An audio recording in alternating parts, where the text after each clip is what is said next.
What is it? Well, figures of speech is a repetition, arrangement, omission, or pattern of words used in a sentence to make it more interesting or impacting.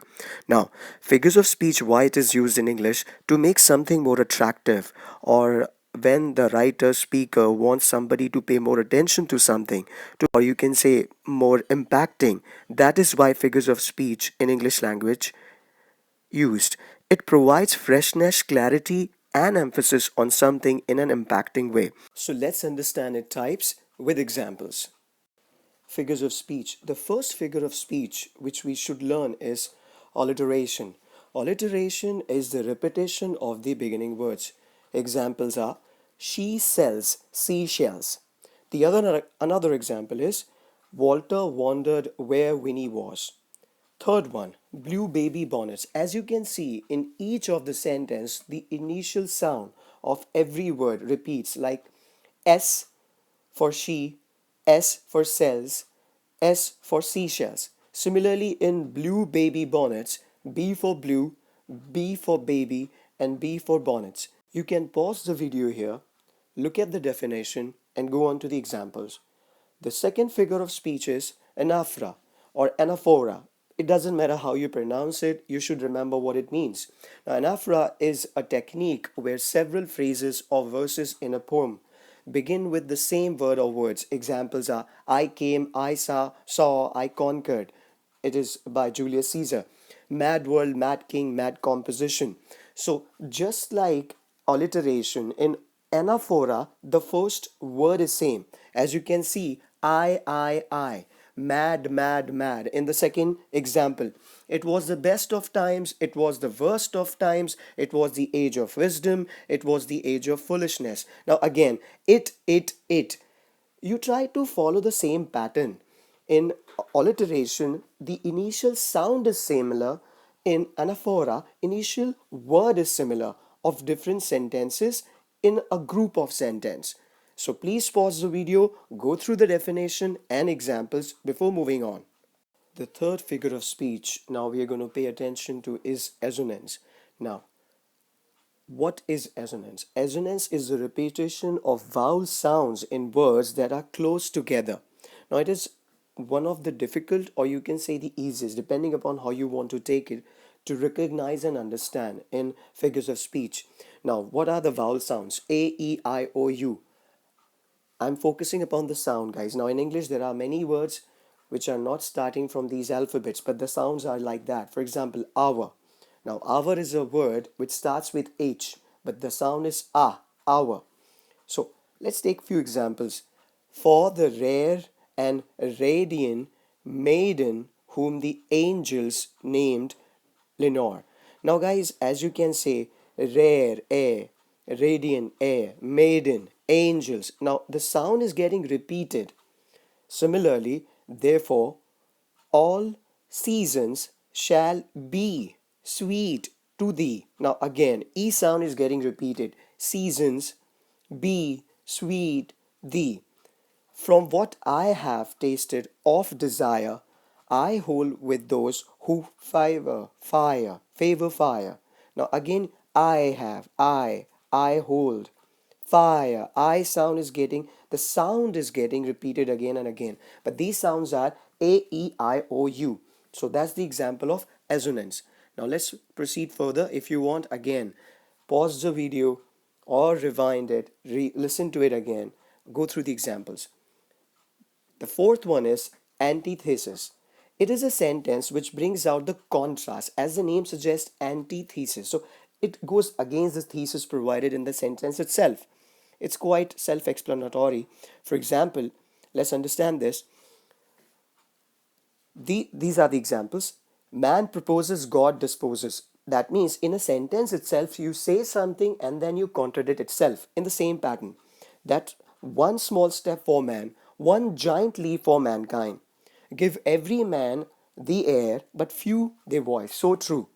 Now, as you can see in the third example, first they are talking about that every man should have the air, but then on the contrary, they are saying only few should have the voice. I hope you guys are understanding. Let's go to the another figure of speech, that is analogy. Analogy is used when you compare two completely different ideas or things and use its similarities to give an explanation of things that are hard to understand or are too sensitive. In short, you give explanation or example to make something difficult to understand by giving a distant example. For example, finding a good is like finding a needle in haystack. Now we all know it is very difficult to find a needle in a haystack. So similarly, that's what we wanted to describe, or we wanted to say earlier, that finding good is very rare or it's very difficult. The another example, how a doctor diagnoses diseases are like how a detective investigates crimes. Now we are trying to explain the similarity of the actions or the impact of the actions by giving two different examples. So that is analogy. Analogy is nothing but you try to strike a similarity into two different things by finding something similar in it. For example, this movie is a roller coaster ride of emotions. Now, of course, movie and roller coaster have nothing to do, but I'm sure the movies maybe must be very emotional. And similarly, roller coaster drive or ride also gives you high on fear, excitement, many other emotions. You are so annoying as nails on a chalkboard. Now we all know sometimes when you write on a chalkboard, the screeching sound is very irritating or annoying. So in this sentence, someone is trying to tell someone that that person is very annoying, and the example is given like nails on a chalkboard. You can pause the video, guys, you can rewind, revise, whatever, but please go through these examples for these figures of speech.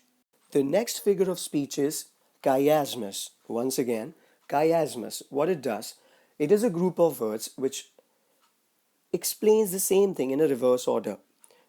It is a group of words in which words, grammatical constructions, or concepts are repeated in reverse order in the same or a modified form.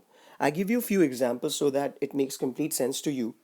He knowingly led and we followed blindly. As you can see, I highlighted knowingly led and followed blindly. So you are trying to say something in a reverse fashion. Bad men live that they may eat and drink, whereas good men eat and drink that they may live. I hope you guys are getting an idea. Chiasmus is nothing but an expression where you describe things in a reverse order, but keeping one idea in mind. Let's go to the another figure of speech, euphemism. Now, euphemism is a mild, indirect, or vague term substituting for a harsh, blunt, or offensive term. For example, nobody says toilet, we say washroom, or powder room, restroom, but definitely not toilet. It sounds very weird or unsophisticated. So, to say something bad in a polite way, in other words, could be termed as euphemism. Now, I give you a few examples here. Winston Churchill, what does he said? A little thin on top instead of going bald. Homeless instead of bum. Now these are few examples. Now a little thin on top, rather than saying that you are bald, you can simply say to someone that there is little thin on top. Rather than saying somebody he's homeless, we can say he's a bum. Let him go instead of firing him. Rather than saying that we are, for example, if some employee is getting fired from an organization, rather than people say that you are fired, it's better that we have to let you go. Rather than saying somebody is dead or somebody died, it's better we say passed away. Rather than saying a liar, or instead of liar, the truth, economical with the truth, that he's a liar, we people, or we might say he's economical with the truth. So you try to give sophistication to something which is very weird, harsh, bad to hear. That is euphemism to you. Let's go on to hyperbole now. As the name itself suggests, hyperbole. That means you try to exaggerate something. The definition is hyperbole uses exaggeration for emphasis or effect. Examples are, I've told you 100 times. I'm sure nobody told you anything 100 times, but they want to say that many times you have been told what needs to be done.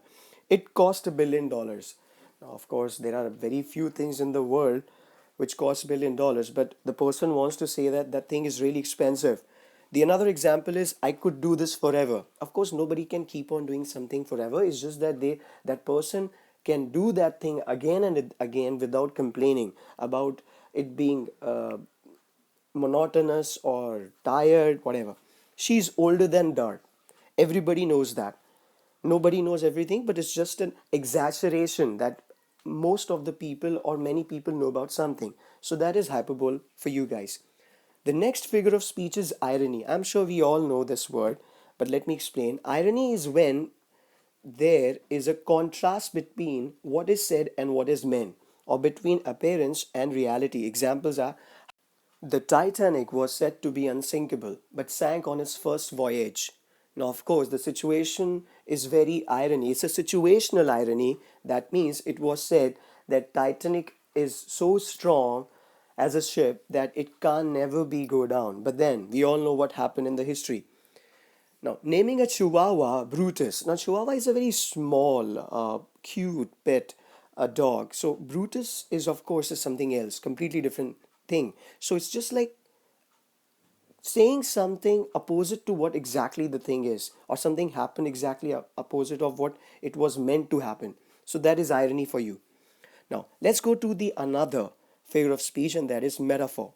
Metaphor compares two unlike things or ideas. Examples are heart of stone, time is money, the world is a stage.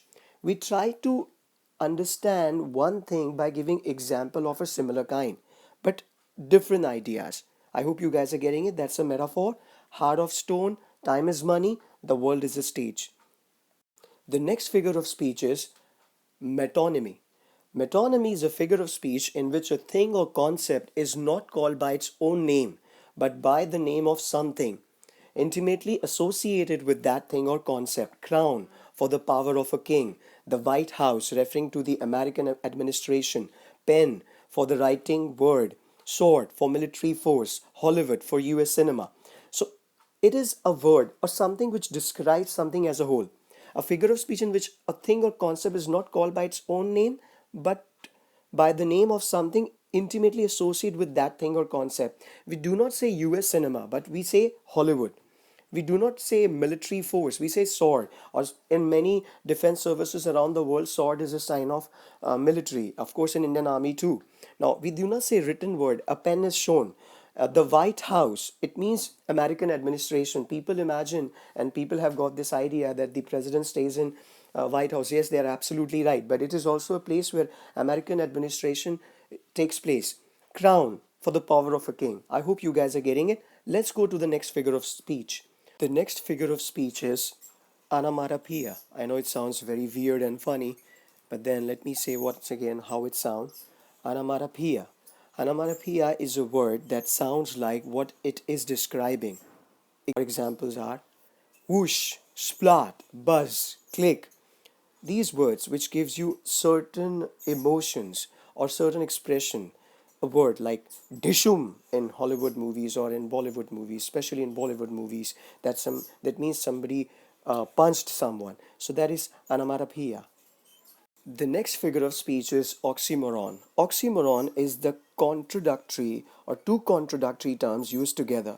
Examples are Peace Force, kosher ham, jumbo shrimp, small crowd, free market. Of course, in market you have to go and buy stuff, but then the word is free market.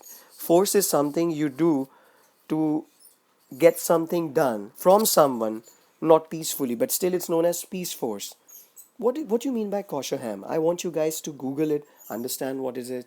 I want you guys to use a little bit of imagination. So oxymoron is two contradictory terms used together. Like small crowd. Crowd means a big group of people, but it's mentioned as small crowd. So that is oxymoron for you. The next figure of speech is personification. Personification is given human qualities to non-living things or ideas. For example, the flowers nodded. Snowflakes danced. Now, of course, snowflakes and of course, I cannot say that flower is a non-living thing. Flower is a living thing, but then they do not nod to someone. And definitely, snowflakes is an unliving object or not a living thing. But how they can dance? Even human qualities to non-living things or ideas. The next figure of speech is paradox. As the name suggests, it means contradicting a statement in itself. If you wish to preserve your secret, wrap it up in frankness. Now, at the first time, you're trying to keep something secret, but then you're also trying to be frank with others. War is peace, freedom is slavery, ignorance is strength. These are few saying or is a statement which appears to contradict itself, the meaning of itself. So that is paradox. Guys, you can always pause. Once again, I'm saying the same stuff. Pause, rewind, listen to this recording once again to understand these figures of speech. So now let's go to the next figure of speech. This figure of speech is pronounced as simile. Now, guys, I want to say that it doesn't matter how you pronounce a figure of speech. Of course, if you are teaching someone or if you are telling someone how and what these figures of speech are, then of course you need to be specific about it. But then examination, you do not have to say. You just need to understand and figure out what kind of figure of speech that sentence or question is using. However, the pronunciation of this figure of speech is known as simile. Simile is a comparison between two unlike things using the words like or as. Examples are as slippery as an eel, like peas in a pod, as blind as a bat, eats like a pig, as wise as an owl. So whenever you see as, like, again and again comparing something, straight away understand it's a simile figure of speech. The next figure of speech is synecdoche. How it is pronounced? Synecdoche. Synecdoche is when a part represents the whole or the whole is represented by a part. Examples are wheels, a car, the police, one policeman, plastic, credit cards, coke, any cola drink. Now these words describe different things as a whole. For example, in India, no matter what toothpaste you use, people call it Colgate, especially in the rural areas. No matter what kind of noodles you're having, people know noodle as Maggie. We do not say photostat or copier, we say Xerox. But many people do not know Xerox is the name of the company. So that's what marketing is. So this figure of speech is nothing but is represents the whole or the whole is represented by a part. Examples are here. How it is pronounced? Synecdoche. Once again, it is pronounced as synecdoche. Now, the last figure of speech which I want to discuss in this presentation is understatement. Now, I don't think so. You require much explanation on it, or you do not require much explanation on it.